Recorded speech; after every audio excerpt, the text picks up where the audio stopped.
فاسألوا الذكر إن كنتم لا تعلمون۔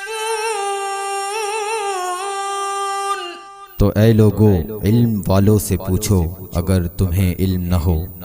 صلوا علی الحبیب صلی اللہ علی محمد صلی اللہ علیہ وسلم۔ الحمدللہ رب العالمین والصلاة والسلام علی سید الانبیاء والمرسلین، اما بعد فاعوذ باللہ من الشیطان الرجیم، بسم اللہ الرحمن الرحیم۔ نجاست کے متعلق ہمارے احکامات چل رہے تھے کہ کون سی نجاست میں کیا حکم ہے، کون سی نجاست میں کیا حکم ہے۔ نجاست غلیظہ کو ہم نے سنا، آج نجاست خفیفہ، جن جانوروں کا گوشت حلال ہے، کل ہم نے جو سنے تھے وہ نجاست غلیظہ میں تھے، آج جو ہم سن رہے ہیں یہ نجاست خفیفہ میں ہے۔ جن جانوروں کا گوشت حلال ہے جیسے گائے، بھینس، بیل، بکری، اونٹ، ان کا پیشاب، پاخانہ نہیں پیشاب، نیز گھوڑے کا پیشاب، یہ گھوڑے کے لیے استثناء حاصل ہے کیونکہ گھوڑا جنگ وغیرہ میں زیادہ استعمال ہوتا تھا اور زیادہ قریب رہتا تھا، اس لیے۔ اسی طرح جو پرندے اونچے اڑتے ہیں، چاہے ان کا گوشت حلال ہے یا نہیں وہ ایک الگ بات ہے، اونچا اڑتے ہیں، ان کی بیٹ بھی نجاست خفیفہ میں شامل ہے۔ پیچھے جن کا ذکر کیا وہ بھی اور یہ بھی سب نجاست خفیفہ میں شامل ہیں۔ اب نجاست خفیفہ کا حکم کیا ہے؟ حکم یہ ہے کہ جس طرح غلیظہ کا حکم تھا اسی طرح خفیفہ کا بھی حکم ہے، لیکن مقدار کا فرق ہے۔ غلیظہ میں مقدار ایک درہم تھی، درہم جیسے میں نے کل بیان کیا تھا کہ درہم کہتے کسے ہیں، اگر یوں ہتھیلی والا سمجھ میں نہ آئے تو یوں سمجھ لیں جیسے چاندی کا پرانا 1 روپے کا سکہ ہوتا تھا، جو پرانے بابے ہیں ہمارے وہ تو جانتے ہوں گے۔ نئے نوجوان نیا چاندی کا جو 5 روپے کا سکہ ہے اس سے تھوڑا سا بڑا 10 کا بھی نکلا ہے، ہاں یہ 5 کا سکہ ہے، یا موجودہ جیسے 10 کا سکہ ہے ویسا سکہ جو ہے اتنی تقریباً درہم کی جو مقدار ہے وہ بنتی ہے۔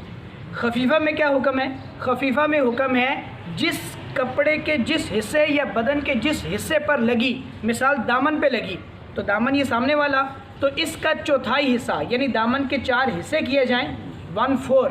تو اب اس کا جو چوتھا حصہ ہے اس پر اگر نجاست لگی تو چوتھا حصہ جتنی اس کی مقدار بنتی ہے اس پورے پر لگی تو وہ اس کا چھڑانا واجب، پورے سے تھوڑا زیادہ لگی تو چھڑانا فرض، اور اگر پورے سے کم لگی، چوتھائی حصے سے کم میں لگی تو چھڑانا سنت ہے۔ ایسے ہی بازو پہ لگی تو بازو کا چوتھائی حصہ،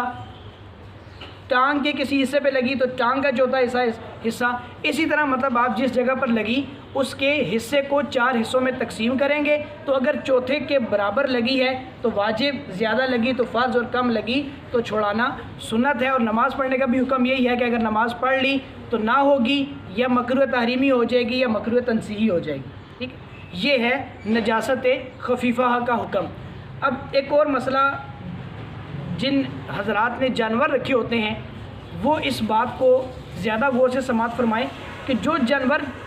جگالی کرتے ہیں، یعنی معدے میں کھانا لے جانے کے بعد واپس لاتے ہیں اور اس کو چباتے رہتے ہیں، جیسے گائے وغیرہ کو اکثر آپ نے دیکھا ہوگا، اونٹ کو دیکھا ہوگا، تو جگالی کا وہی حکم ہے جو اس کے تھوک کا حکم ہے۔ جیسے ہم نے پیچھے جانوروں کے لعاب کا حکم سنا تھا، تو جگالی کا وہی حکم ہوگا جو ان کے تھوک کا حکم ہوگا یا ان کے خون کا جو حکم ہوگا وہی اس کا بھی حکم،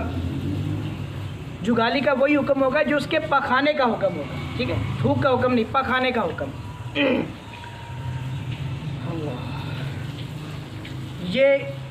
جگالی کا حکم ہے۔ اب ایک اور مسئلہ جس کو بہت زیادہ عوام پوچھتی ہے اور اس پر بہت زیادہ پریشان بھی رہتے ہیں یہ نجاست کے تعلق سے، وہ کیا ہے؟ وہ یہ ہے کہ جب بارش لگی ہوتی ہے تو چھت کے اوپر سے پرنالے سے پانی گرتا ہے، اور عموماً نمازی حضرات جب آ رہے ہوتے ہیں مسجد کی طرف اور پرنالے سے کسی کا پانی گرا اور اب جناب وہ ایک جھگڑا کھڑا ہو جاتا ہے، جی میں نماز پڑھنے جا رہا تھا، تمہارے پرنالے کا پانی میرے اوپر آ کر گرا ہے، میرے کپڑے ناپاک کر دیے ہیں۔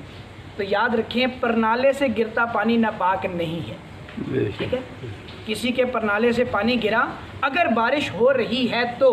بارش ہونے کے دوران جو پر نالے سے پانی گرتا ہے وہ پانی ناپاک نہیں ہوتا، اگرچہ چھت پر جا بجا نجاست پڑی ہوئی بھی ہو پھر بھی ناپاک نہیں ہوگا۔ ہاں اگر بارش رک گئی پھر رکنے کے بعد جو پانی گرا اب اگر وہ نجاست کے ساتھ لگ کر گرا تو پھر ناپاک کر دے گا، بارش ہونے کے دوران ناپاک نہیں کرے گا۔ ایسے ہی ہماری ان نالیوں کا حکم بھی ہے، وہ نالیاں جن میں ہماری واش روم کا پانی شامل نہیں ہوتا ان نالیوں کی بات ہے، کیونکہ یہ جو کتابوں میں مسئلے لکھے ہیں یہ تھوڑے پرانے بھی ہوتے ہیں۔ مطلب پہلے کے دور میں ہر گھر کا گٹر اپنا الگ سے ہوتا تھا اور باہر جو پانی آتا تھا وہ صرف گھر کا برتن دھونے کا یا نہانے وغیرہ کا پانی آتا تھا، وہ پانی صاف ہوتا تھا، اس میں نجاست شامل نہیں ہوتی تھی۔ تو یہ ان نالیوں کا حکم ہے جس نالی کے اندر بارش ہو رہی ہے، بارش ہونے کے دوران تو خیر اس میں اگر نجاست بھی ہو تو اس کا پانی ناپاک نہیں، اگر بارش ہو رہی ہے اور وہ پانی بہتا چلا جا رہا ہے تو پھر وہ پانی ناپاک نہیں ہوگا، کیونکہ وہ بہتے پانی کے حکم میں چلا جائے گا۔ لیکن اگر بارش رک گئی اور اس میں نجاست نظر نہیں آ رہی، نالی کے پانی میں نجاست نظر نہیں آ رہی تو پھر وہ پانی پاک سمجھا جائے گا۔ پاک سمجھنے سے مراد یہ نہیں کہ ہم اسے وضو کر سکتے ہیں، وضو وغیرہ نہیں کر سکتے، لیکن وہ کپڑوں میں لگے گا تو کپڑوں کو ناپاک نہیں کرے گا، جسم کے ساتھ لگے گا جسم کو ناپاک نہیں کرے گا۔ ایسے ہی بعض اوقات روڈ وغیرہ پر یا کچی سڑک ہوتی ہے اس کے اوپر چھڑکاؤ کر رہے ہوتے ہیں، اس چھینٹوں کے جو قطرے ہیں یا کچھ چھینٹے جو ہیں وہ پڑ جاتے ہیں ہمارے کپڑوں پر اور ہم پریشان ہوتے ہیں اس بارے میں کہ یار یہ تو ناپاک ہو گئے، تو وہ ناپاک نہیں ہوتے، ان کو دھو لیں تو بہتر ہے، نہ بھی دھوئیں تو وہ ناپاک نہیں ہوں گے۔ ایسے ہی جو گلیاں نیچی ہوتی ہیں گھروں سے یا نیچی گلیاں ان میں پانی کھڑا ہو جاتا ہے بارش کا، تو بارش ہونے کے دوران تو پانی ناپاک ہوگا ہی نہیں، اور اگر بارش رک گئی اور اس پانی والا جو کھڑا ہوا جو پانی ہے وہ صرف کیچڑ پر مبنی ہے تو ناپاک نہیں ہے۔ ہاں اس کیچڑ میں جب تک نجاست نہ گر جائے، کوئی چھوٹا بچہ ہے پیشاب کر دے یا کوئی بڑا پیشاب کر دے یا اس میں کوئی نجاست، کتا ہم نے دیکھے کتے کی کوئی نجاست پڑی ہو، نجاست جب تک نہیں ہوگی تو وہ پانی ناپاک نہیں ہوگا۔ اسی طرح اس کیچڑ کے چھینٹے اگر کپڑوں پر بدن پر لگ جائیں، عموماً جوتی سے اٹھ کر تھوڑے وہ کپڑوں پر لگ جاتے ہیں تو وہ کپڑے ناپاک نہیں سمجھے جائیں گے جب تک نجاست نہ ہو۔ اور نجاست کیسے محسوس کی جائے گی؟ یا تو نظر آ جائے گی، ایسا نہیں ہے تو یا وہ اس پانی کا رنگ بدل دے نجاست کے تھرو یا اس کا ذائقہ بدل دے۔